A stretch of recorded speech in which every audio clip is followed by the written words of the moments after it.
Jack Legs Diamond was the Robin Hood of the Prohibition era, except he robbed from everyone and gave to no one. But who was Legs Diamond really? Was he the most feared gangster in New York, or was he the creation of the newspaper reporters? I think the truth is somewhere in between. In 1931, Jack sat down with reporters. I'll be using that interview in this video so Jack can tell his side of the story. He would say, "They think I have horns coming out of my hat and a tail between my legs, and that I have to curl up to sit down. To be clear, none of my friends or family called me Legs. People who didn't know me saw my name under the picture, and I've been Legs ever since. But here's what I think. This stuff written about me has created a mythical figure in the public mind. I mean, this mythical Legs Diamond. Now, I'm Jack Diamond, and I have to defend myself against the mythical crimes, against the mythical Legs Diamond." Hey, you guys, gals, and bums, and welcome back to A Few Bad Men. All right, today I have Legs Diamond Reloaded. I wanted to do part 1 and part 2 together, so this is a longer video than usual, and I'm sorry for the delay, but it took a lot to get this done. All right, so you guys been around you guys know that I did Legs 2 years ago, but it got taken down. So I had something to prove with this one, and I found a lot of new information and a lot of images that haven't been seen in almost 100 years. So I hope you enjoy. All right, so let's get into this. John Thomas Diamond was born July 11th, 1898 in Philadelphia, Pennsylvania. Now, I know some people out there are going to say, but Wikipedia says he was born July 10th, 1897. But Wikipedia is wrong, according to his birth certificate. He was the first of many children born to John and Sarah Diamond. The Diamonds lived at 2336 East Albert Street in a mostly Irish neighborhood in the Kensington section of Philadelphia. The Kensington of Jack's youth was not the Kensington of today. The neighborhood was full of working middle-class people who spent their whole lives in the area and said that there were no gangs, and most of the people didn't even lock their doors at night. John Diamond found work as a glass packer and later entered the coffee roasting business. On July 9th, 1902, Jack's younger brother, Edward Diamond, was born. John and Sarah were both children of Irish immigrants, and they were Irish Catholic. So when Jack became old enough, he attended St. Anne's Catholic Church at Memphis Street and Lehigh Avenue, which was 1 block over from his house. According to the nuns, Jack was a below-average student, and he often was disciplined for his behavior. John and Sarah had 2 more children, Thomas and Margaret. By the time Jack was 8, the Diamond house was crowded and full of crying babies. So John moved the family to a bigger house at 2220 Cumberland Street. Jack began to spend more and more time in the streets, and so did his father. He had gotten involved in politics and became the Democratic Ward Committeeman for the 25th Division of the 31st Ward. And he spent most of his time down at the local bar getting drunk and talking politics. Jack became acquainted with death early in life. Jack's 2 younger siblings, Thomas and Margaret, both died. Thomas in 06 at a year and a half old of bronchitis, and Margaret in 07, causes unknown, at just 9 months old. In April of 07, his mother Sarah was diagnosed with tuberculosis. She didn't suffer long. She died on June 6, 1907. When his mother was still alive, Jack was an ordinary kid. He admired his mother, and he did whatever he was told, and every week the Diamonds would go to Mass at St. Anne's. After her death, life for Jack began to change. The deaths hit his father particularly hard, and he spiraled into depression. He began to drink more and neglected young Jack and his kid brother Eddie. The family stopped attending Mass, and Jack began to skip school. He began to hang out with a group of kids who went to St. Anne's who would rather spend their days in the streets instead of listening to the sisters teach about whatever they were teaching. They called themselves the Boiler Gang. During school hours, the boys would congregate in Hitner's junkyard a couple of blocks from St. Anne's. They would pitch pennies, shoot marbles, and do other kid stuff. The junkyard was a perfect place to hide when Mr. Traw, the truant officer, came looking for them. One of the younger kids would be posted as a lookout. When Mr. Traw was spotted, the lookout would yell "Jiggers," and the whole gang would scatter. They would hide in the many boilers that Mr. Hittner had around his yard. The boys being boys, and Legs, who was particularly skinny, were able to hide in the cracks, but the fat cop couldn't. One day, Officer Tro tried to climb into a small space after Legs and got stuck. He had to be pried out. When John Diamond found out about his truancy, he figured it would be better if Jack learned a trade. So he got him a job in the spinning mill, but Jack quit after a week. Next, he got him a job in a steel mill, but Jack complained that it scarred his hands, and he quit again. Jack realized that he was allergic to an honest day's work. He figured out early on that what he liked to do was steal. According to his cousin Richard Diamond, Legs had a streak in him as a kid. He was light-fingered. He couldn't resist stealing things. The family doctor said that an operation would cure him, but his mother wouldn't let him. Being as though his mother died when he was 10, it seems that Jack was already preparing for his future. Finally, John Sr. put Jack and Eddie into the St. John's School for Boys, a boarding school. His uncle, Richard Diamond's father, and the older John's brother took them out and said that no Diamond will be in an institution while I'm alive. They lived with him for a while, before being sent to live with their Aunt Anna. When the boys proved to be more than the elderly woman could handle, they were sent to live with an uncle in New York. Jack and Eddie stayed with their uncle and his wife in Brooklyn, near Quincy and Lewis Avenues. Jack took to the streets of New York like an animal who had lived in captivity all his life, tasting freedom for the first time. He was in his natural habitat. Soon he became too much for his aunt and uncle. This time, it was Jack who left. He left Brooklyn and made his way to Hell's Kitchen. By the 1910 census, John Diamond was still in Philadelphia. He was broke and living as a boarder after he lost a home on Cumberland Street. At 14, Jack was grown, and he would never return home. The Hell's Kitchen of the 19-teens was full of big, tough Irishmen, but Jack was not one of them. Jack grew to be relatively tall, but he weighed less than 100 pounds. He had the physique of a leather belt, but his heart was bigger than any man on the West Side. Soon Jack was running with a group of kids who terrorized pushcar operators and stole packages from delivery trucks. The streets of Hell's Kitchen Jack was running in was run by Oni Madden and his Gopher gang. Jack and a bunch of other young hoodlums in the neighborhood looked up to Oni and wanted to be just like him. On the night of February 13th, 1912, Jack was in the Winona Club with a young lady. The Winona Club was the headquarters of the Gopher gang, and Legs was a young gopher, the kid version of the gang. While the older gangsters plotted and schemed, Jack danced with his girl. This was something Jack was good at, and he loved to do. Jack was doing his thing on the dance floor when the music suddenly stopped and everyone got quiet. It was like a scene from a movie. Oni Madden walked in. His clothes were torn and his hands were bloody. He went up to the bar and ordered a whiskey. And then the music started back up. Oni was finishing off an eventful evening.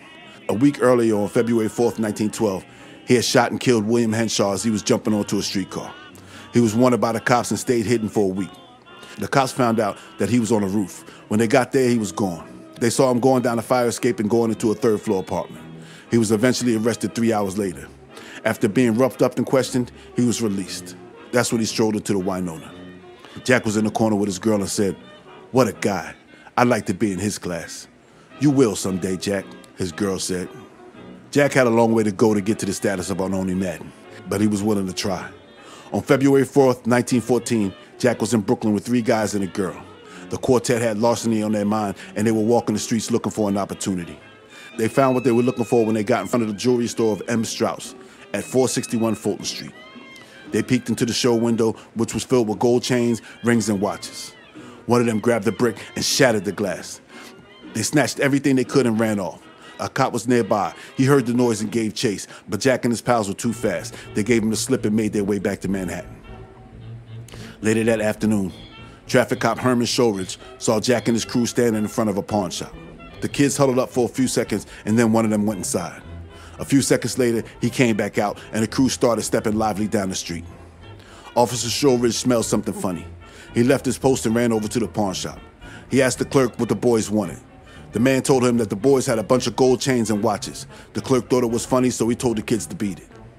Shoreditch took a car and caught up with the quartet. Jack was arrested along with Anna Schick, James Byrne, and James Doyle.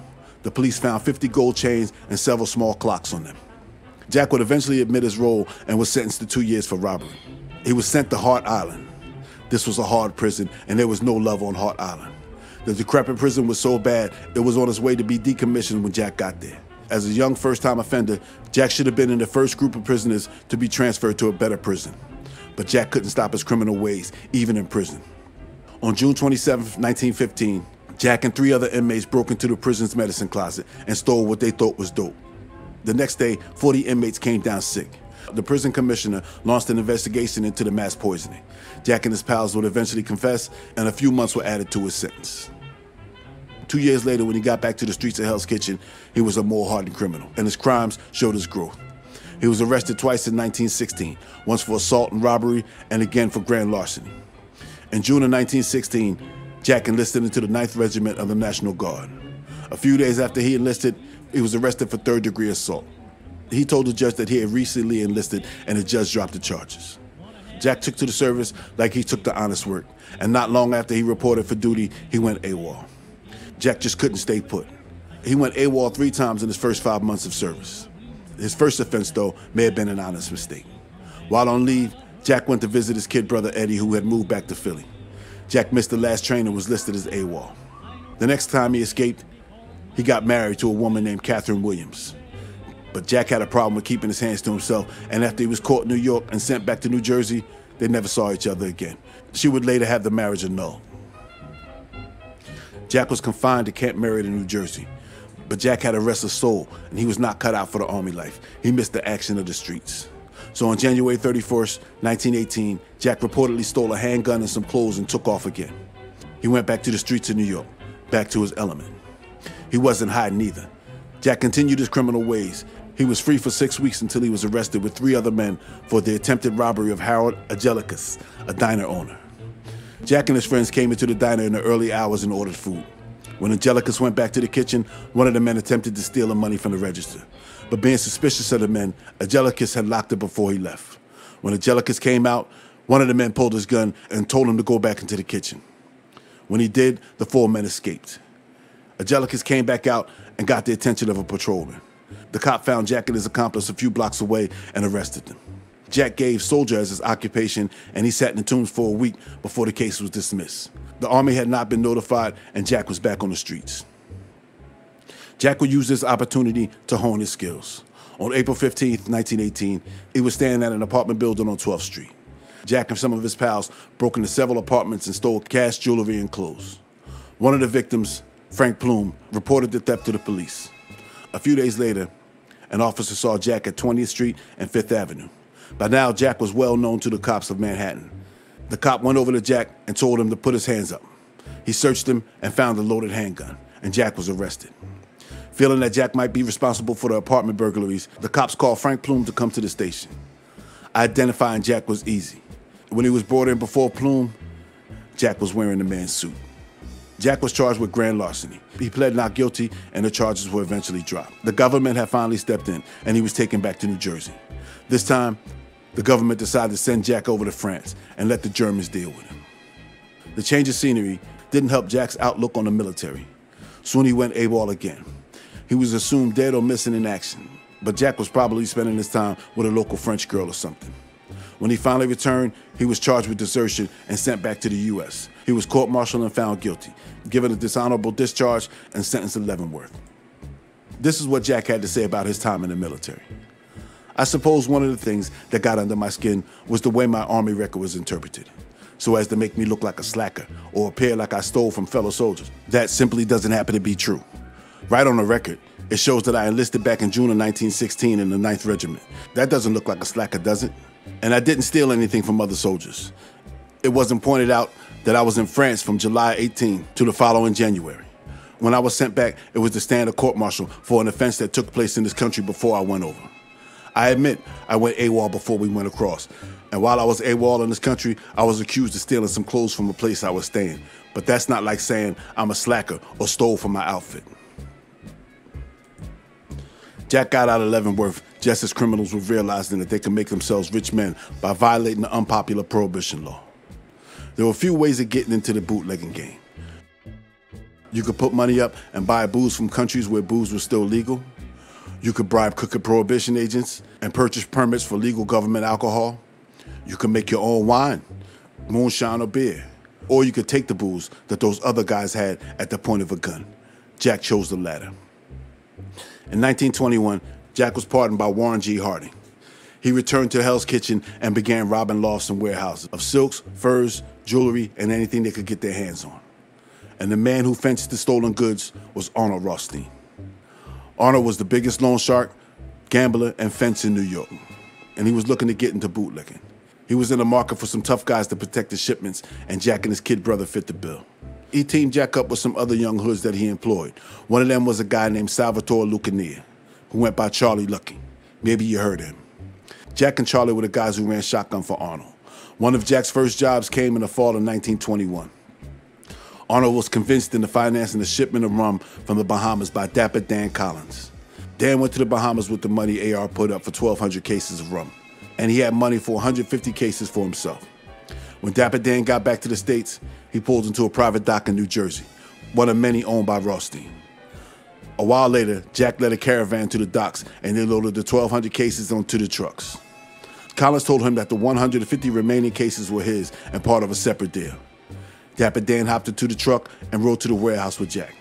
They argued about the 150 cases left behind him. And again, Dan explained to Jack that this was a separate deal. They dropped the 1,200 cases of rum off at the warehouse. And a couple of hours later, a truck rolled into the dock in New Jersey. Legs hopped out and said that he was here to take the 150 cases. He put the booze into his truck and left. The next day, Arnold and Dan sat to divvy up the profits. Dan had earned $12,000 from his deal with Rothstein and half of the selling price for the booze that Jack stole. By 1922, Jack was becoming a person of importance. He supplemented his income from Rothstein with hijacking booze from small-time bootleggers. Arnold Rothstein eagerly took all of the stolen booze off Jack's hands at a discounted price. Jack started the Wolverine Taxi Service Company, and he had a fleet of over 50 cars. He hired drivers, radio operators, and hotel runners. Now, the cab business in the 1920s was huge. Most people in New York didn't have cars, so it was a good business to get into. It was also a good way to transport your booze around town. The cops are less likely to pull over a cab with a young couple or an old lady in the back. On August 1st, 1923, Jack took another swing at the married life. He married Alice Kenny, and she would be there for him through all the turmoil in the years to come, even when Jack wasn't always there for her. In September, Jack and his new wife moved to Cliffside, New Jersey at 322 Palisades Avenue, along with their 2 bulldogs and a canary. Not long after they moved into the quiet neighborhood, young people began to show up in expensive cars at all times of the night. Alice opened an account at the Cliffside Bank, and by November 23, she had deposited $1,825 into her account. The rowdy crowds of New Yorkers made the neighbors suspicious. There had been a rash of robberies in the area, so the cops were notified. They watched the place for days, and they sent descriptions to New York police and found out who Jack was, and that he was wanted by the police in New York. On November 15th, 1923, the police let themselves into the apartment and arrested Jack while he was in bed. He was taken to the station. The police went back to the apartment and one by one arrested Jack's gang. They were questioned and sat in the Bergen County Jail for 5 days before they were released. Jack went back to New York. Arnold Rothstein was always looking for an opportunity to make a fast buck, and the commodity he was looking for were diamonds. Jack and his brother Eddie, Edward Doyle, and John Monforte began a string of jewel thefts. They would bribe employees or people on the inside to give them tips. On June 11, 1924, Jack, Eddie, and 8 other men were in 2 cars near 8th Avenue and 10th Street. They were waiting for an armored car in which a tipster told them contained $100,000 in diamonds on its way to the U.S. Appraiser's office. When the truck arrived, the car containing Jack, Eddie, Edward Doyle, and John Monforte pulled alongside it. Waving their guns, they forced the driver to stop. Jack and his boys hopped out the car waving pistols. They told the driver, Edward Foy, and the bank VP, Daniel Keehan, to get out. Keehan had a bad feeling about this shipment and decided to run along to assure its safety, but no one was there to assure his. Jack told him to give up the pouch around his neck. Keehan refused, so Jack cracked him in the head with the butt of his pistol until he complied. The gang got back into their cars and took off. They dumped the 2 cars which had been stolen in the Harlem garage, and the police will find them later. Jack, Eddie, and Monforte were arrested on June 13th. When the cops found Jack, he had dyed his hair a bright rooster red, and he had a Charlie Chaplin-style mustache. Now, this picture you see right here of Jack, now just imagine this is bright red hair that he has right here. I can't get the color in with the AI, but that's what it really was. This is the actual photo of his arrest that day, okay? Eddie Doyle was found the next day. When the cops arrested him, he had a $1,000 diamond stick pin, the platinum watch he relieved from Daniel Keehan, and several loose diamonds in his pocket. Jack's hair dye ploy must have worked, because no witnesses reported a red-haired man being part of the robbery. The case was dropped due to lack of evidence. By 1925, Arnold Rothstein was out of the bootlegging business. He had bigger plans. We'll get into that later. Like a lot of gangsters at the time, Jack opened a few speakeasies, and he needed alcohol to keep the people happy. So he went back, if he ever left, to hijacking booze from small-time bootleggers. Maybe this wasn't enough, or Jack was just greedy. But he began to hijack booze from Rothstein associate Big Bill Dwyer and his partner, Frank Costello. After Bill found out who was behind the thefts, he warned Jack not to do it again, or it would be trouble. He did this out of respect for Arnold Rothstein. He could have just had him killed. But Jack was hard-headed. He took what he wanted. When he stole another one of O'Dwyer and Costello's shipments, enough was enough. Jack had to be made an example of, or every punk would think that they could steal from them. At 4:15 a.m. on July 1st, 1925, Jack was driving south on 5th Avenue near 106th Street when another car containing 3 or 4 men pulled alongside his and shots rang out. One blast from a shotgun sent pellets flying into Leg's car, hitting him in the head. Another shot fired at the door from a pistol sent a bullet that lodged into the back of his heel. He slammed on the brakes and the shooter's car kept rolling. Jack drove himself to the hospital down the block where doctors found he had 65 lacerations, but none of them serious. Jack recounted this episode in his interview. "I was driving a car up 5th Avenue all alone one night when they let me have it." Jack leaned towards the reporter. "They left those 2 in and picked out I don't know how many. I got a shotgun full of them. The blood was streaming down my face. I stepped on the accelerator and drove right to the hospital, ran out of the car and collapsed when I walked into the door." Jack will be out of the hospital in a few days. By 1926, Jack had muscled his way into being the biggest seller of beer and booze in the Bronx. He had several speakeasies, and he employed 2 young toughs on the make, Joey Noy and his partner Arthur Flegenheimer, better known as Dutch Schultz. One of the speakeasies Jack ran was the Bronx Theatrical Club at 378 East 149th Street. Jack spent $25,000 on furniture, rugs, and drapes, and to protect his investment, Jack had an elaborate security system installed. The security system would be put to the test on January 22nd, 1926. Shortly after 3 a.m., the police knocked on the door of the Bronx Theatrical Club. When the doorman looked through the peephole, the cops demanded he open the door. Instead of complying, the doorman laughed and shut the peephole. The cops sent for tools from the Alexander Avenue police station. More officers returned with sledgehammers and crowbars. They broke down the first door made of wood and glass, only to be met by a steel gate. For half an hour, the police hammered and twisted at the gate. All the while, the people inside kept the party going. The band played on, couples danced, and people drank all the booze they could. Two wooden barrels were placed in the middle of the dance floor and used to smash the bottles and destroy the evidence. As the cops were getting close to getting through the steel gate, they heard the rumbling sounds of a motor, followed by the lowering of a steel shutter. The sledgehammers and crowbars had little effect on the steel shutter. Finally, the police were able to lift the shutter about a foot off of the ground. The smallest cop then squeezed his way through the opening. When he got to his feet, he didn't receive the reception he was expecting. Instead of being angry at him, the patrons, now soused out of their minds, cheered him on, and the band played "Hail the Conquering Hero Comes." After all their hard work, the police only found 1 bottle of champagne. No arrests were made, and the revelers went on their way with a story to tell. So like I covered in the Arnold Rothstein video, there was a law that said if an establishment was raided and nothing was found, an injunction could be requested that would prevent the place from being raided again. So the cops missed their opportunity to shut down Jack for now. But on the afternoon of March 8, 1926, a couple of guys at the club had too much to drink and a fight broke out. Someone pulled a gun and fired a round that penetrated the wall and grazed the head of an employee of the furniture factory next door. The police were called. Again, they brought their hammers and crowbars.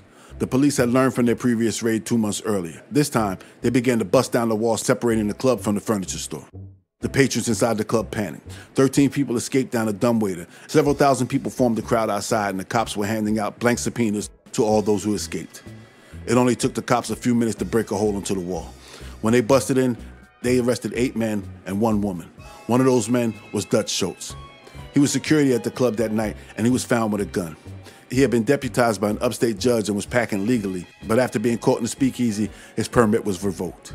He gave the name as Arthur Funzfler, one of his totally not made-up sounding aliases. We'll get back to Dutch in a little bit. With the Bronx Theatrical Club shut down, Jack was looking for new ways to make a buck. Now, contrary to the myths, and even what myself have said in past videos, Arnold Rothstein did not bring Jack Diamond into the dope game.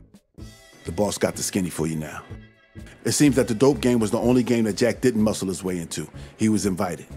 In 1926, 4 men, Charlie Cook, Nig Nate, Al Spitzer, and Oscar Hersham, had a $500,000 shipment of cocaine and morphine arrive in New York.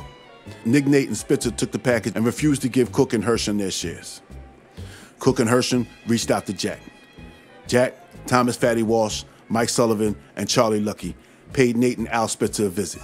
Without a shot being fired or a skull crack, the 4 horsemen, as they would call themselves, returned the product to Cook and Hersham. Cook retained Jack and the other 3 horsemen to protect his product in exchange for half of the profit. Eventually, Jack and Fatty Walsh would end up working for AR. 1926 was a good year for Jack. He had 2 cars, a brand new Cadillac and a Peerless Roadster, and he would make his first trip to Europe. Now, this wasn't a vacation. Jack was working. He visited France, Belgium, and Hamburg, Germany. Rothstein had a line of credit with European drug manufacturers. Arnold Rothstein financed the deal, and Jack went over to make the arrangement for a shipment set to come in 1927. Jack was successful now. He had thousands of dollars in the bank. Not outrageous amounts, but okay. Even though a lot of money passed through the hands of these guys, they still found themselves in need of quick cash. On December 21st, 1926, a man named Albert Levy won $8,000 in a card game, and somehow Jack found out. He wasn't alone that night. He was with his brother Eddie, Fatty Walsh, and Charlie Lucky. Albert Levy described himself as an insurance broker, but he was really a professional gambler. In the early hours of the 21st, Levy was riding his car driven by Charles Halfman through Central Park. Jack and the guys followed him and waited until the car left the park. And then Jack's car pulled alongside Levy's with guns out. They told Halfman to pull over. Instead, Halfman hit the gas, and then shots rang out. One of the four men fired 2 shots from a .38. One slug shattered the rear window showering the 2 men in glass. The other bullet found its way into Levy's wrist. A police officer happened to be nearby and witnessed everything. Jack and his boys saw him and took off empty-handed. Levi knew exactly who shot him, and apparently he was not bound to any street code, so he went to tell the cops. Jack, Eddie, Fatty, and Charlie were arrested on December 29th at 4 a.m. at West 72nd and Broadway. They were taken to the station and photographed. Now, this is the famous photograph you see of Legs Diamond, Eddie Diamond, Fatty Walsh, and Charlie Lucky. This was taken on December 29th of 1926, and this was from their arrest with the Levy case, all right? Eventually, Levy would come to his senses and refuse to testify. 1927, Jack found himself knee-deep in a dope game. The shipment from Europe came in, and Jack was making moves trying to get rid of the inventory. By July, the cops were on to Jack and Arnold's operation and began to take a closer look. They tapped his and Arnold's phone, and on July 9th, Jack was trailed to Mount Vernon, New York, by federal agents. He was arrested and charged with violating narcotics laws. He was shipped back to New York, where he pled not guilty. His pal, Arnold Rothstein, ran the biggest bail bonds business in New York, and his $15,000 bail was paid. While out on bail, Fatty Walsh approached William J. Millen, the U.S. narcotics agent who arrested Jack, and offered him $25,000 to lay off Jack, but the agent refused the bribe. Lucky for him, Jack was living in the 20s, the golden era of corruption. Criminals had a lot of money, and judges and politicians were for sale. Arnold had the political connections to make most charges disappear before they ever reached the trial stage, and this was one of them.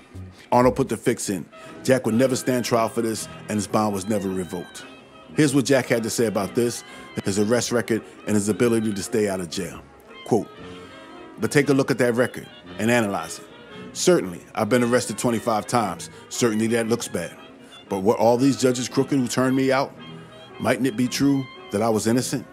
On the interpretation some of these newspapers have put on this police record of mine, you would think that I was the most powerful guy in the world.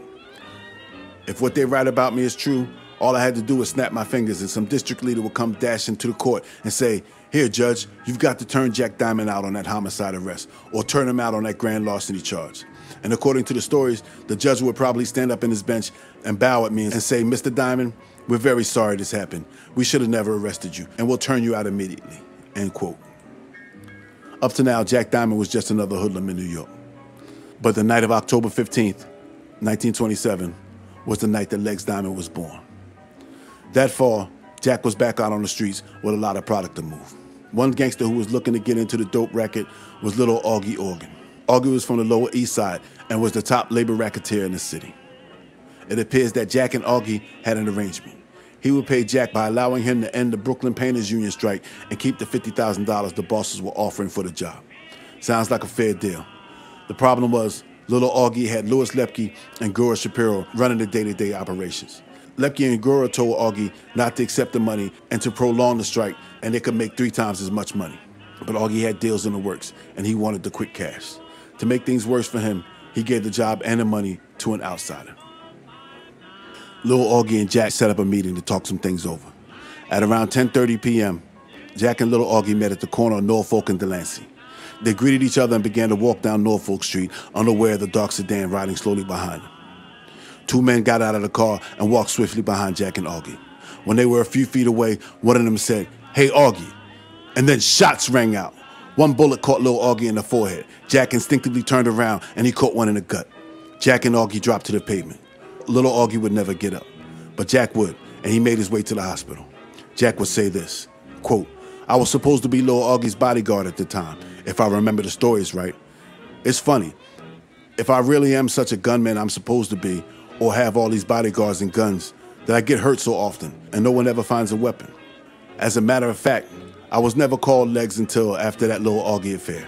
Look it up. Look it up and you'll see for yourself. My friends and family never called me Legs. When the name Legs appeared under the picture, people who didn't know me picked it up, and I've been called Legs in the papers ever since. Legs was on the shelf laid up in the hospital for a few weeks. But a guy who works for himself can't afford to be out of work long. Jack teamed up with Brooklyn tough guy and psychopath Louis Pretty Amberg. They organized a silk and fur robbery gang of about 20 guys. And according to the papers, they were pulling up to 4 jobs a day, each netting from $30,000 to $50,000 a job. A little over 3 months after Jack was shot, on February 2nd, 1928, Jack was in Brooklyn, one of 7 men sitting in 2 cars, hiding in the shadows near 207 Star Street, waiting. At around 11 p.m., a truck rolled up to the Gay Brothers Furrier. The guard, Herman Bunis, peeked out of the peephole, and when he felt the coast was clear, he opened the garage door. As the door opened, 5 men appeared from the shadows with pistols in their hands. One of the men put his gun on the truck driver. The rest pushed Bunis inside. When he tried to pull his pistol, shots rang out. Herman Bunis was given 5 bullets for his troubles. He fell to the ground in a pool of his own blood. The gang took the driver out of the truck. 2 men jumped in and followed the 2 cars away from the warehouse. The driver got the attention of police, and the police gave chase. After they caught up with the truck, they opened fire. The bandits abandoned the truck, hopped into one of the cars and took off, leaving $70,000 in furs behind. 2 days later, Jack was arrested at the Paramount building along with 14 other men. One of these men was a guy named Salvatore Spitali.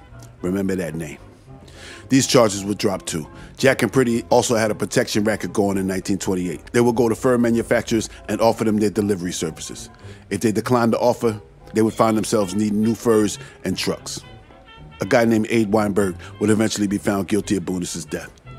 Tony Marlowe was a small-time bootlegger. He sold needle beer. Now, needle beer was beer with low alcohol content, sort of like near beer. And he just so happened to live in a Harding Hotel apartment right next to Jack's building. Police said that Tony owed everyone he knew and he didn't have a friend in the world. Who Tony Marlowe pissed off is unknown. But on the evening of February 5th, 1928, Tony Marlowe was standing in front of the Harding Hotel. He plucked a cigarette into the gutter, and a man named Frank White said, "Hey, Tony." Tony walked over to greet Frank. While the 2 men were still shaking hands, 2 men hopped out of a parked car, and shots rang out. Both men fired and pumped 5 slugs into Marlowe's body. The intersection of 54th and Broadway where the shooting took place was crowded with people just leaving the theaters, and hundreds of people saw the shooting. Patrolman Harry Reinhardt heard the shots and jumped on the taxi's running board and pursued the shooters, but lost them in traffic. Tony Marlowe was taken to the Roosevelt Hospital. The doctors were doubtful he would survive. When they asked who shot him, he just kept repeating, "Never mind, I'll get him myself. When I get out, I get him myself. When I get better." Tony would never get better. Now, besides living in the next building, Legs had nothing to do with Tony's murder, but because he was the notorious Legs Diamond, he was named as a suspect. Jack headed to his home in Accra and eventually turned himself in on May 21st, 1929. He strolled into the 47th Street station and said, "I heard you were looking for me." He sat in the tombs on suspicion of murder. When the cops questioned him, he said he would never work with a bum like Tony Marlowe. Use some common sense. These charges would eventually be dropped. When Jack got shot with Lil Augie, he wasn't able to tend to his businesses in the Bronx. So Joey Noy and his partner Dutch Schultz decided to fill the void. They put together a crew of tough young guys and began to push their bear into speakeasies. By the fall of 1928, they had effectively pushed Jack out of the Bronx. After discussions, Jack agreed to take a payoff and move on and let the pair have the borough. A meeting was set up for Dutch and Joey to give Jack his money. In the early hours of October 16th, 1928, Joey Noy was standing on the corner outside of the Hotel Harding, just east of Broadway on 54th. He was waiting for Jack to show up. Being aware of Jack's treachery and business practices, Joey was packing, and he had a bulletproof vest on. For extra protection, Dutch took a position in the window overlooking the corner. At around 7 a.m., a blue sedan pulled up to the corner and a man jumped out, and shots rang out.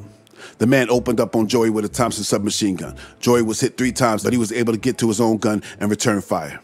At the same time, Dutch peppered the roof of the car from the second floor window. The shooter ran back to the car and it sped off before closing the door, which they lost after colliding with a parked car. Even though Joey had his vest on, 3 bullets found their way home.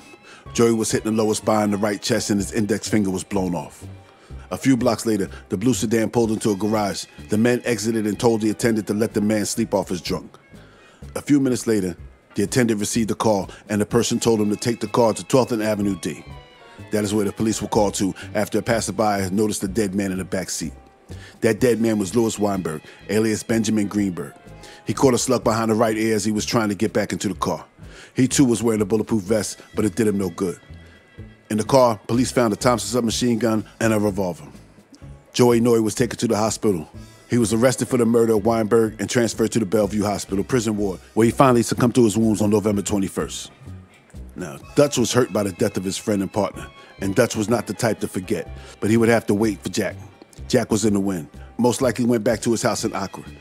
He bought the house for Eddie, who had been diagnosed with tuberculosis, and according to the press, it was a fortress with floodlights and dogs patrolling the grounds.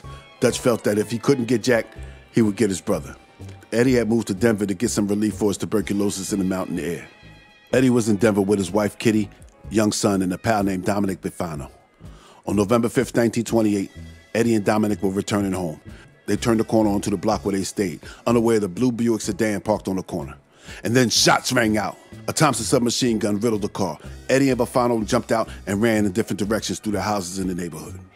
Eddie and Dominic were arrested and questioned, but they said they didn't know who or why anyone would want to shoot them. A few days later, Denver police acted on a tip about some suspicious men with heavy East Coast accents approached an apartment in the Capitol Hill section of Denver. They saw two men. One was Eugene Moran, the other was Joseph Pateo. Pateo was a Dutch Schultz shooter, and Moran formerly worked for Arnold Rothstein, but was now with Dutch Schultz. He knew Eddie and was in Denver to put him on the spot. When the cops saw Moran and Pateo, they yelled for them to halt. Instead, they took off. The cops opened fire on the pair while they pursued. Moran was captured after a brief chase, and Pateo was found in the basement. He slid down a cold chute and put his gun to the back of the janitor, Harry Peck. He hid behind Peck and told him to tell the police he hadn't seen anyone. When the cops moved the janitor away, they found Pateo. The two were taken into the station, where Moran gave his name as James Joseph Jackson and Pateo gave his name as James Joseph Nolan. When the police searched their apartment, they found a small arsenal in one of the suitcases.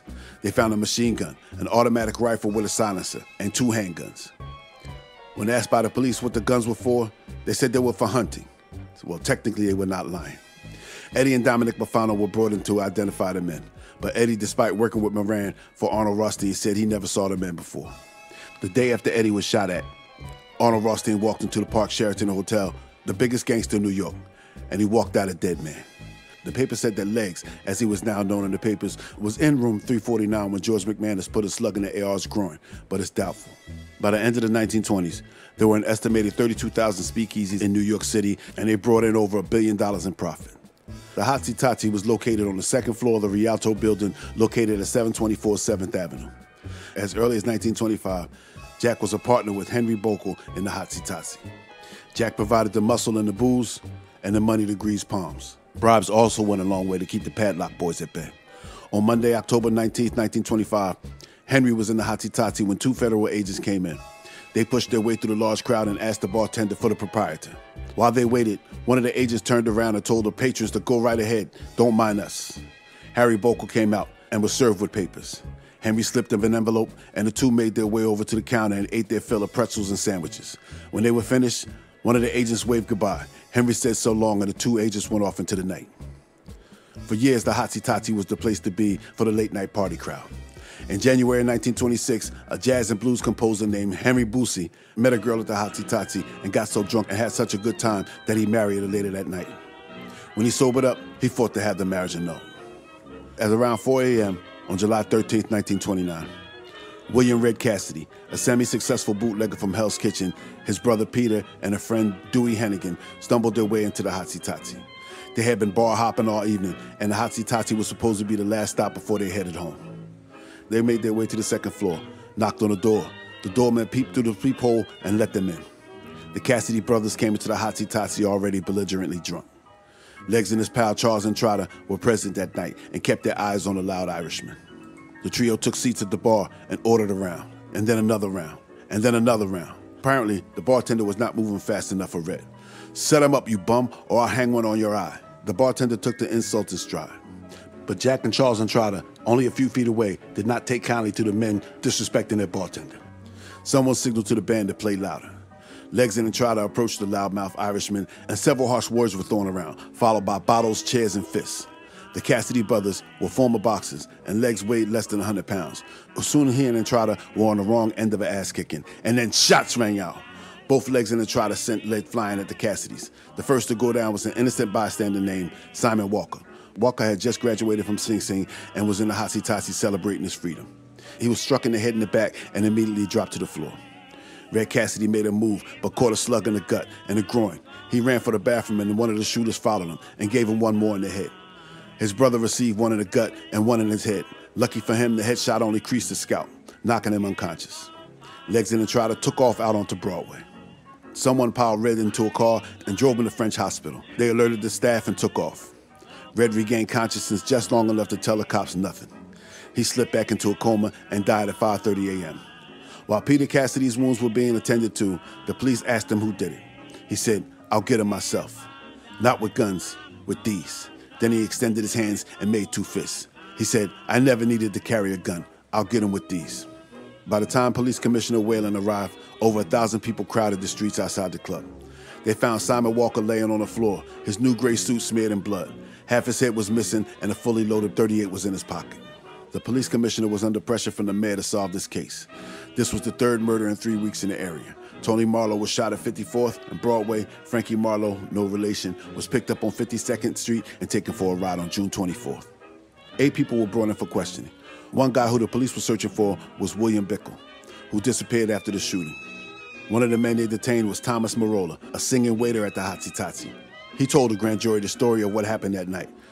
On July 19th, Judge L. Donaldson issued warrants of arrest for Jack and Entrada. But Jack and Entrada were in the wind. They understood that the only thing between them and the trip to the electric chair was the witnesses. The day after the indictments came down, William Wolgass, 39, was found on a lonely road between South Amboy and Old Bridge in New Brunswick, New Jersey.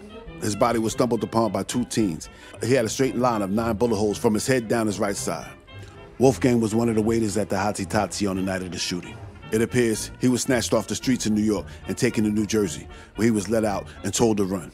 He only got a few feet before a machine gun laced his side. Out of the 3 witnesses that could corroborate the story, Wolgass was the only one to receive a proper funeral. The other 2 would disappear and will never be found, including William Bickle, the bartender.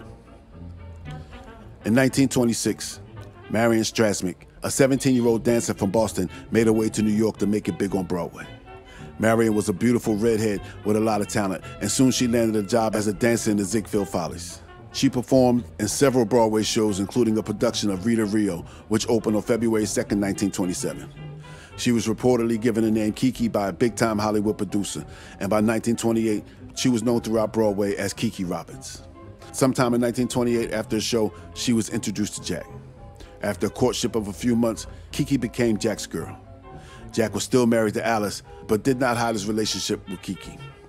Wherever Jack went, so did Kiki. When Jack went back to Accra, so did Kiki. Jack set her up with an apartment, and sometimes she stayed at the house. How Alice took this, I'm not sure, because there are conflicting stories. One story said that Alice became upset and left. One story said that Kiki became upset and left. And one story said that Jack was running a sex cult in his Accra home. Jack was still in the wind, hiding from the Hotsy-Totsy incident when his brother Eddie lost his battle against tuberculosis on January 14, 1930. The cops were well aware of Jack's affection for his little brother and knew that he would not miss an opportunity to say goodbye. They staked out the funeral, but Jack never showed. Legend has it that he was smuggled into the mortuary the night before and said his goodbyes in private. Charles Entrada was arrested in Chicago on August 24th. He would stand trial and be acquitted. He was rearrested in New York for violating his parole and was sent back to jail. With all the witnesses gone, Jack turned himself in 1930, and all his charges were dropped too. With all his troubles in the past, Jack decided to spend more time in his home in Accra. New York was hot. Too much competition, too many cops, and too many reporters. In Accra, Jack leaned on restaurant and club owners to only accept his booze. The local bootleggers resented this, but Jack's reputation as Legs scared everyone into compliance. Well, not everyone. We'll get back to that. But there was still some unfinished business in New York, or rather New Jersey. On the evening of August 9th, 1930, Mr. and Mrs. Joseph Rice were in their 5-room Dutch colonial bungalow in Brielle, New Jersey. Mr. Rice was pacing and agitated. He had a job planned and his associates were late. When a car pulled into his driveway, Mr. Rice came out and snarled, "Why the hell are you late?" He went to his garage and got in his brand new packet. He was joined by two of the men from the other car. He backed out of the driveway and the two cars rolled off. A few hours later, Frank Ferreira, the night watchman at the Newark City dump, saw two expensive cars pull into the dump and drive behind a billboard. Curious, he snuck up to get a look at what they were doing. He saw two of the men remove gas cans from the trunk of the packet and begin to pour gasoline all over the car. They lit a match and took off. The watchman called the police. When the fire was put out, the police found the charred remains of a man who had been shot in the head once, but was still alive when the car was burned. Back at the bungalow, Mrs. Rice heard a car pull up in the driveway. Assuming that it was her husband returning, she opened the door, only to find Mortimer, Monkey Schubert, and James Botto, two of the men Mr. Rice left with a few hours before. They told her that Gene was dead and he wasn't coming back, that she should beat it. You see, who the neighbors knew as Mr. and Mrs. Rice were really Eugene Moran and his girlfriend, Anna Urbis. Anna packed her things and left. Before she left the area, she went to New York and told Moran's father that his son was dead. Later, the police in Cliffside, New Jersey, investigated a bundle of clothes stained with blood found near Dundee Lake. A group of boys told police that they saw four men take the clothes off of a man and then place the body into a car. When the cops searched the bundle, they found the key to the bungalow. It wouldn't be until February that the body was identified as Eugene Moran by his dental records. When Moran's body was identified, Anna Urbis disappeared. She was last seen alive on March 24th. On May 29, 1930, the body of Anna Urbis was recovered from the Harlem River. Wire had been twisted around her neck, chest, and thighs, and weights had been attached to her torso. The autopsy showed that she was still alive when she was tossed into the water. She, too, had to be identified by her dental records. Jack was brought in, but was released. Here's what Jack had to say about that. That Moran case, in which all the newspapers were completely wrong as far as I was concerned, what's wrong with the whole theory that has been printed about this murder is that I never went after Moran and the rest. I didn't think they tried to kill Eddie.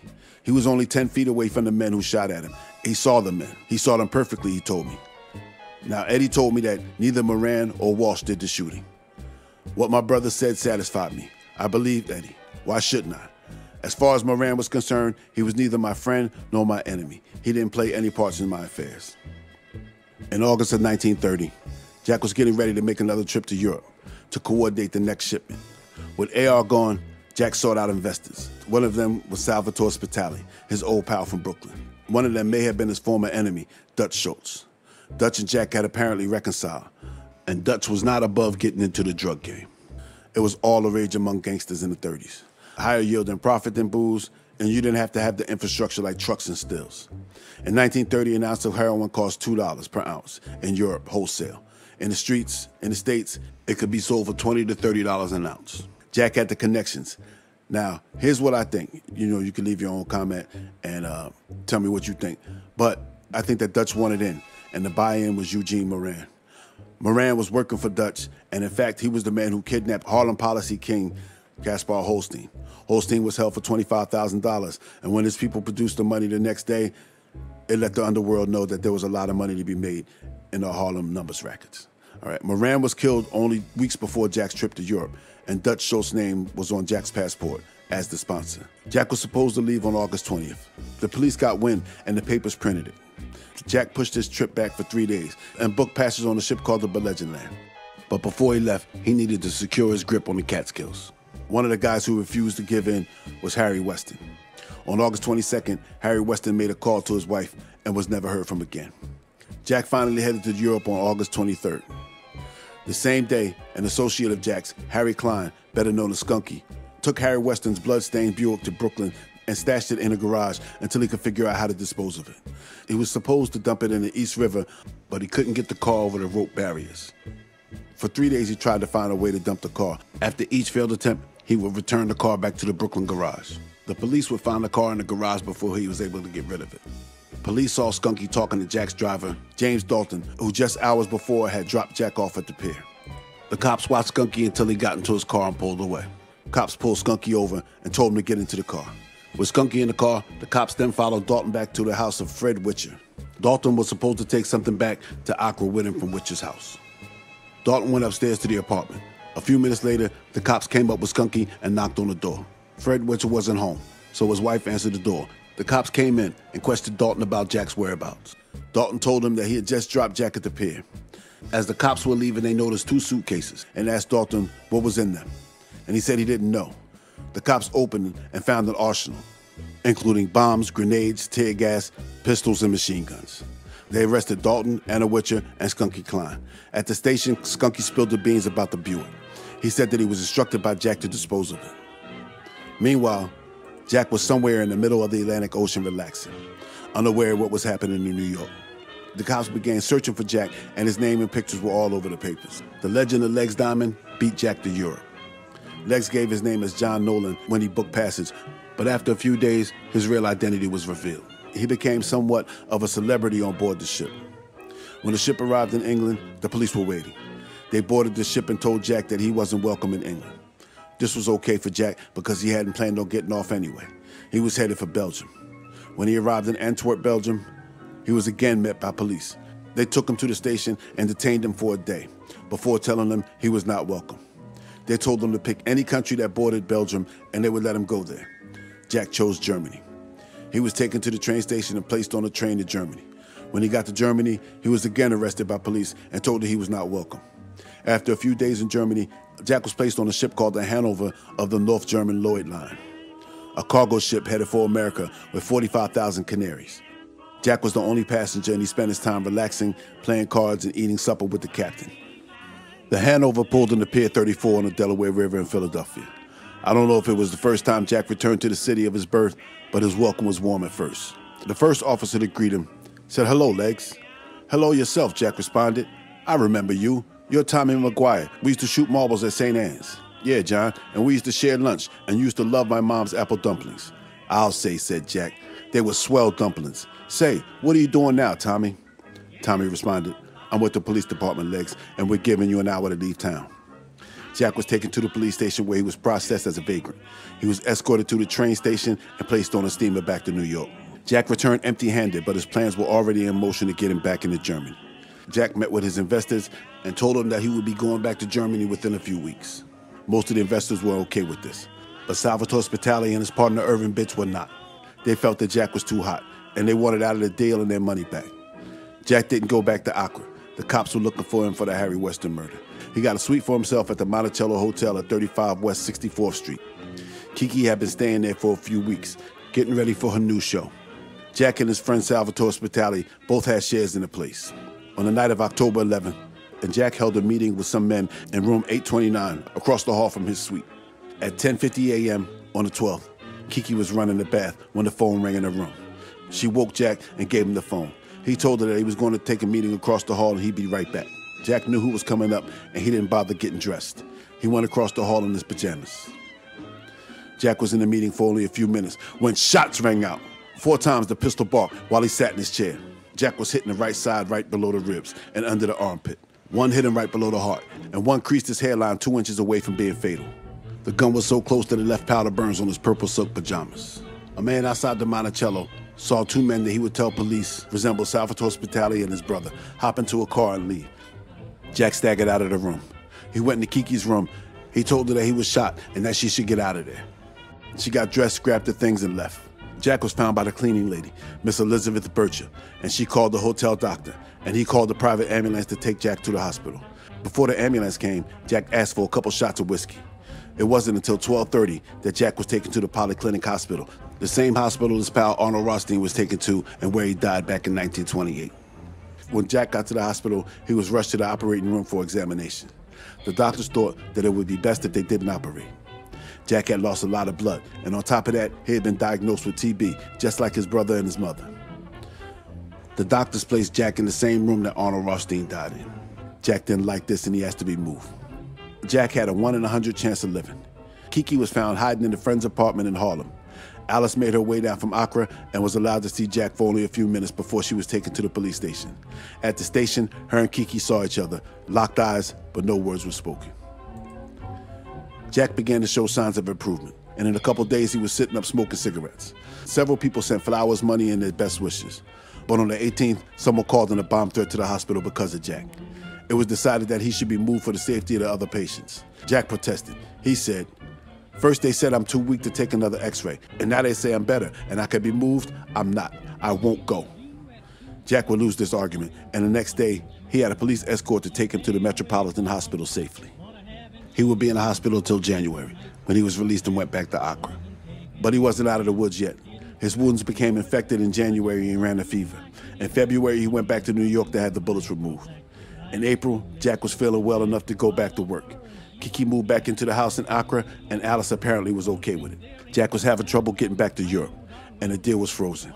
He still had some friends in the booze business in New York, mainly Larry Fay, Vanny Higgins, and his idol, Oni Madden. Jack decided it was time to expand his bootlegging operation in the Catskills. On April 17, 1931, a man named Grover Parks went to the police in Greene County with a story to tell. He told them that he had been attacked, beaten, tied to a tree, and set on fire by Jack Diamond and his gang. He said that on the night of April 16th, he was delivering a truckload of cider to a small town right outside of Accra. His driver was a young man named James Duncan. They were driving on the main road 2 miles outside of town when a black limousine suddenly cut them off on the road. Parks said that 3 men jumped out of the car led by Jack. Who owns that stuff and where are you taking it? Parks and Duncan said nothing, and they were dragged from their car. Duncan was cuffed, while Parks was beaten by one of Jack's goons. They dragged Parks from the road and tied him to a tree. Then a small fire was lit at his feet. The skin on the soles of his feet was seared, and his pants caught fire. Then a rope was tied around his neck, and he was hoisted off the ground until he passed out. When he came to, he was being beaten and told to give up the location of the cider still. Parks was dumped in the cemetery and told to keep his mouth shut if he knew what was good for him.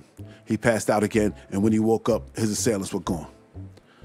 Grover Parks told the authorities what happened and then went home and barricaded himself into his house with a shotgun and said that he would shoot anyone who comes on his property. Jack was arrested a week later and charged with the assault. He sat in the can for a few days before his bail was paid. After Jack's arrest, local merchants began receiving visits from men saying that they were raising money for Jack's defense. This case caught the attention of Franklin Delano Roosevelt. He used the opportunity to get some points for the people from New York for his upcoming presidential race. Roosevelt said that he would rid the state of its gangster element. Here's what Jack had to say about the case. Can anyone with a grain of common sense tell me what I'd want with Parks' 5 barrels of cider? And why would I do an insane thing like that torture story to find out where the Applejack still is located? Particularly when everyone with a nose on his face can't help but know where it is. It's about as secret as the town hall. If you want to find out where this mysterious still is, go down to the Catskills and take a few sniffs of the breeze some night. Didn't it ever occur to you that right now, at this very moment, right while me and you are sitting here smoking, that some boys I never heard of may be going up to a speakeasy in New York or Albany or down in Greene County and say, here, you, this is Jack's beer and you've got to take it. Jack was out again, and he was still trying to get his narcotics deal back on track. On April 26, 1931, Jack left his house and went to the Saratoga Inn to receive a scheduled phone call. He arrived at the inn with Paul Scaccio and one other guy. They showed up a little before 11, but by 12 a.m., whoever Jack was supposed to talk to never called. Jack got up from his table and made his way to the front door, followed by Scaccio. As soon as he stepped onto the porch, shots rang out. The roar of a sawed-off shotgun sent legs flying to the floor. And he screamed, "I've been shot again," with a slug in his right lung, one in his liver, and his left arm was shattered by another. The shooters continued to fire with pellets hitting the inn and shattering the window on the porch. When the smoke cleared, Scaccio got up and went over to Jack. "I think they got me this time," Jack said. Scaccio called for an ambulance. While they waited, Jack told Scaccio, "If I go over the hill, be sure to take care of Alice." It wasn't until 2 a.m. that Jack would be wheeled into the hospital. The state troopers would find 10 12-gauge shotgun shells and Jack's hat with holes in it. Apparently, it was blown off of his head during the attack. Again, only inches away from death. Once again, it was Alice by his side. When asked about Kiki, she said, "When it comes to things like this, I have to be by his side. Girls her type are of no use." Jack blamed the locals for the shooting. He said the media had hyped him up as the one who assaulted Grover Parks, but he knew better. While Jack was in the hospital, the police brought charges against Jack and his pal, Paul Quattrocchi, for violating the Sullivan Act. They had raided one of Jack's stills and one of his houses and found guns and illegal booze. Greene County brought charges against him, Scaccio, and Kiki for the Grover Parks kidnapping torture. The police said that Kiki was in the car when Mr. Parks was tortured and even helped out. The next day, the state of New York hit Jack with prohibition-related charges. On May 31st, Jack was well enough to be moved. He was taken from the hospital in Albany and taken by police escort to New York. He was given bail and headed back to Albany, where him and Scaccio turned themselves in for the Parks case. They were arraigned, and Jack got out on bail on June 13th. By the time Jack sat down with O'Donnelly from the New York Daily News, he was in bad shape. He weighed less than 95 pounds, and a couple of those pounds were from the lead still in his body. His left arm had no muscle from the elbow to the wrist, and he barely had any strength in his hand to hold a coffee cup. His left foot was paralyzed from the slug he took in 25, and doctors said due to his TB, no matter what the outcome of his upcoming trials, he would be dead in 6 months. During his interview, he complained that the media had built him up to be some type of supervillain. He said, "When I go on trial, July 13th, over here in Troy and down in New York later, it will be a mythical Legs Diamond on trial, not me. Some of these stories had me killing a half a dozen men around Times Square every day.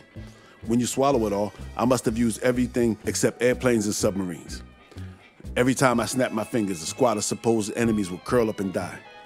None of us have wings sprouting from our shoulders, but after all, there's a limit, and common sense ought to show that clearly enough." On July 6, 1931, Jack's pal, Charles Entrada, stepped out of his bulletproof car and into a hail of bullets. Back in Albany, Jack's lawyers argued that Jack couldn't get a fair trial in Greene County for the Grover Parks case, so the judge allowed a change of venue. The trial will be held in Troy, New York. Jack's trial will start on July 14th. Jack, Kiki, and Scaccio were facing up to 10 years if they were found guilty. Grover Parks took the stand first and told his story. The next day, Jack's witnesses took the stand and told the jury that Jack was not in Accra the night Mr. Parks was attacked. The trial lasted only 2 days. On July 16th, the jury went to dinner at 4:30. When they returned, it only took them 20 minutes to find Jack not guilty. Scaccio would not be so lucky. He was found guilty a few weeks later, and he received a sentence of 15 years in jail. On August 4th, Jack was back in Manhattan with Paul Quattrocchi to face the bootlegging charges. The witnesses took the stand and said that Jack was the man behind the bootlegging operation, and he was responsible for 4 deaths, and Quattrocchi was the man who made things happen for Jack.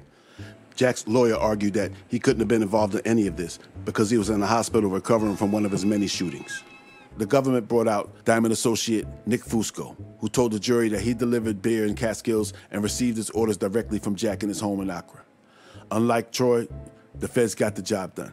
Jack was found guilty of muscling beer in the Catskills and operating a still. Quattrocchi was found guilty of liquor conspiracy. Jack paid his bond and was out pending appeal. When Jack met with the reporters back in June, he was staying at the Kenmore Hotel while he awaited his trial in Albany. And he was worth $250,000. By the time his first 2 trials were done, Jack was broke. His gang was destroyed and his money was slow to come in. He was facing another case against him for the kidnapping of Grover Parks driver, James Duncan. After his lawyer's case for double jeopardy was denied, his court date was set. Jack couldn't afford the Kenmore, so he got 3 rooms in a boarding house owned by Laura Woods at 67 Dove Street in Troy. Jack, Alice, Eddie's widow Kitty, and her son stayed at the boarding house. When the trial started, Jack got Kiki a room at 10 Broick Street, another boarding house. His trial was set to begin on December 8th, but it was delayed until the 10th. When the jury was selected, the judge thought it was best that they be sequestered. The judge feared that the infamous Legs Diamond gang might try to intimidate them.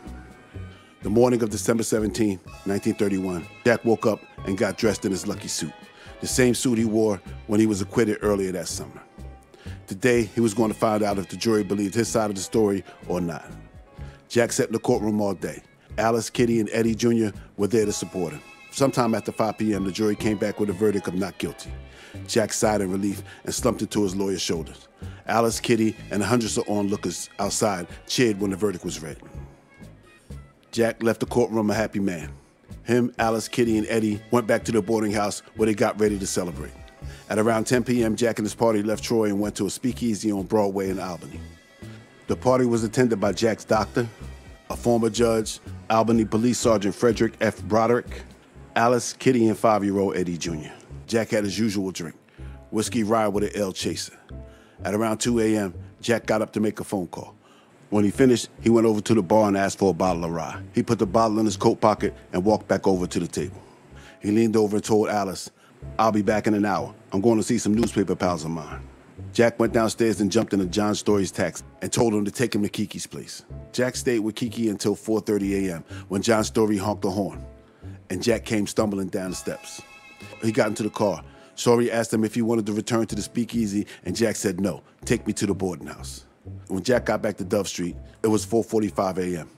The proprietor, Laura Wood, said that she heard someone come in, go upstairs and slam the door. Jack removed all of his clothes except his underwear and flopped onto the bed. In seconds, he was asleep.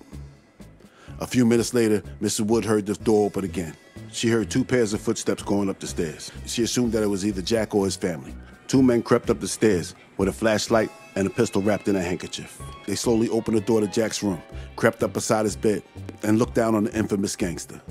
The newspaper said he was the most feared man in New York. But here he was, slack-jawed and vulnerable.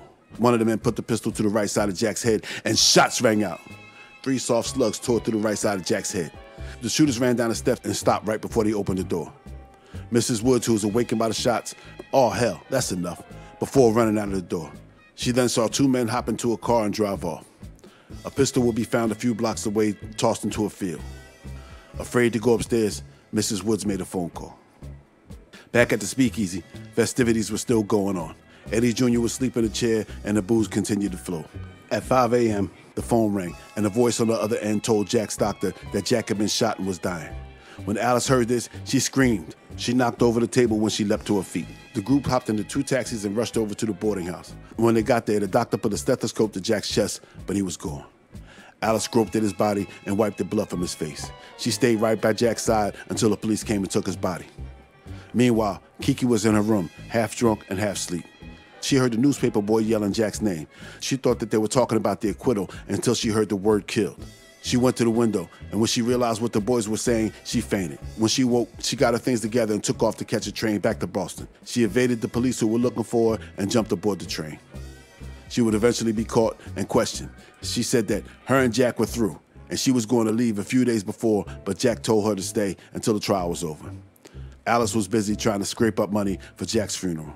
In the end, it would be Jack's idol, Oni Madden, who paid for his funeral. Jack was laid to rest in an $800 mahogany coffin, but he did not receive the gangster send-off usually given to a man of Jack's reputation. No big-time underworld figures showed up for Jack's funeral, and there were no caravans of flowers rolling through Manhattan. On June 30th, 1933, Alice Diamond would be found in her apartment at 1614 Ocean Avenue, Brooklyn, dead of a gunshot wound to the temple. Both suicide and murder were investigated, but it was officially ruled that her death was self-inflicted. When she was found, she was wearing the platinum wedding band that Jack had given her. Before Jack was killed, he let reporters, but not the police, know that Salvatore Spitali and Danny Bracco were the ones who shot him at the Monticello, and Spitali became the #1 suspect. But he had an airtight alibi. He was at a hockey game, and he was seen by many people, including police officers, at Lindy's afterwards. When asked about Jack by reporters, he said, "Did I kill Diamond? Don't make me laugh. Why, I never harmed a hair on his head. I'm not sorry that Diamond was killed. He had it coming to him. He had been living on borrowed time for a long time. But he never did anything to me, and I had no reason to want him knocked off. But that guy didn't have enough friends to use for pallbearers." He went on to say that he was the most overrated guy I ever knew. The newspapers built him up into some great big shot, but he was just a punk. And that, my friends, is the skinny on Jack Legs Diamond. This took me forever to do, and I hope you guys enjoy it. There's so much more info on Jack that it was too much even for this long video. So for my members and patrons, because I know you've been waiting and you guys, you've been putting up some money, I'm going to be doing a follow-up video exclusively for you guys on Diamond. All right, I got a lot of info on Jack that I couldn't squeeze into this video. So join the Patreon or the YouTube membership if you want to hear more on Jack. And also stay tuned. I got a little something, I got a little bonus for you guys right after I'm done yapping, and that's for everyone. So I'm sure you know by now. Break that thumb, bump up that subscribe button, ring that bell, set it for all notifications so you don't miss nothing. If you want to slide an envelope upstairs to the boss to help the channel run smooth, the PayPal link is in the description. All right? So I've been talking a long time. My voice is sore. It's been a few bad men. Keep your nose clean and don't take any wooden nickels. I'll see you in the funnies. So guys, it's kind of late. That's how the boss gets down. That's how I do. But this is the home, the birthplace of Jack Legs Diamond. John Thomas Diamond was born here 1898. He stayed here until he was about 7 or 8 when the family moved. I've been past these houses so many times that I never knew. Now we're going to take a walk, the same path that young Jack Diamond would have taken on his way to school. St. Anne's is right around the corner from, this is Albert Street address. So he'll come down here. I don't know what year this building right here was built in. Looks like it could have been here. But right up here is St. Anne's. So right now we're walking in the path. We're walking in the footsteps of Legs Diamond. Only got a few bad men. Go ahead, bump off that subscribe button if you haven't already. So this is St. Anne's. All right, this is the school and the church. I don't know which one is which. The school is down there, but that's the church right there. And young Legs Diamond would have walked this way to school. Maybe down there. This seems more like the school. We would have gone down that way. But these walls have been here for over 100 years. Jack Diamond would have touched these walls. He probably, as a badass little kid, probably jumped on these walls. You know, we're making sure that touching history right here. Most people don't even know it. They don't even care. But to guys like us who care about this stuff, this is important. So next, I'm going to take you to where Jack's father moved the family on Cumberland Street. This is the front of St. Mary's.